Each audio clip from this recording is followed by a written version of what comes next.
ಕುಮಟಾ ಪಟ್ಟಣದ ದೇವರಹಕ್ಕಲದಲ್ಲಿ ನೆಲೆಸಿರುವ ಗ್ರಾಮ ದೇವತೆ ಶ್ರೀ ಶಾಂತಿಕಾ ಪರಮೇಶ್ವರಿ ದೇವಿಯ ವಾರ್ಷಿಕ ಪ್ರತಿಷ್ಠಾ ಮಹೋತ್ಸವ ಅದ್ದೂರಿಯಾಗಿ ಸಂಪನ್ನಗೊಂಡಿತು. ಸಾವಿರಾರು ಭಕ್ತರು ಪಾಲ್ಗೊಂಡು ದೇವಿಯ ಪ್ರಸಾದ ಸ್ವೀಕರಿಸಿ ಪುನೀತರಾದರು. ಕುಮಟಾದ ಗ್ರಾಮ ದೇವತೆ ಎಂದೇ ಪ್ರಸಿದ್ಧಿ ಪಡೆದ ದೇವರಹಕ್ಕಲದ ಶ್ರೀ ಶಾಂತಿಕಾ ಪರಮೇಶ್ವರಿ ದೇವಿಯ ವಾರ್ಷಿಕ ಪ್ರತಿಷ್ಠಾ ಮಹೋತ್ಸವದ ನಿಮಿತ್ತವಾಗಿ ಭಕ್ತರು ಬೆಳಿಗ್ಗೆಯಿಂದಲೇ ಸರದಿಯಲ್ಲಿ ನಿಂತು ದೇವಿಗೆ ವಿವಿಧ ಪೂಜಾ ಕೈಂಕರ್ಯ ನೆರವೇರಿಸಿದರು.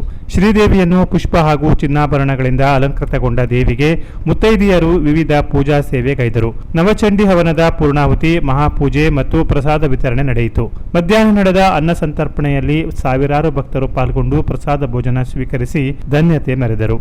ಸಂಜೆ ಶ್ರೀದೇವಿಯನ್ನು ರಜತ ಪುಷ್ಪರಥದಲ್ಲಿ ನಗರೋತ್ಸವ ನಡೆಸಲಾಯಿತು. ರಾತ್ರಿ ಅಷ್ಟಾವಧಾನ ಸೇವೆ, ಮಂಗಳಾರತಿ ನಡೆಯಿತು. ಬಳಿಕ ತೀರ್ಥ ಪ್ರಸಾದ ವಿತರಿಸಲಾಯಿತು.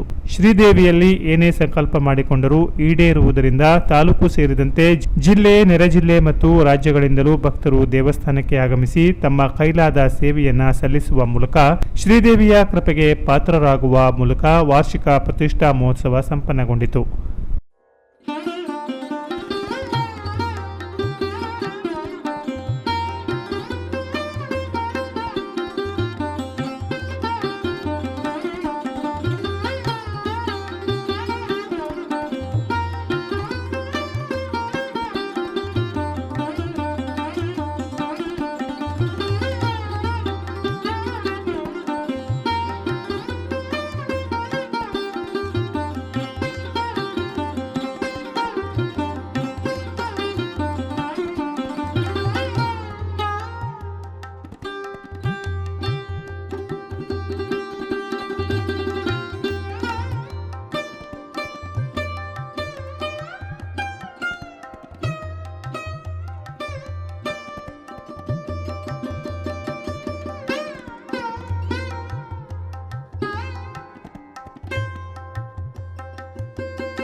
Canara plus news, Kumta.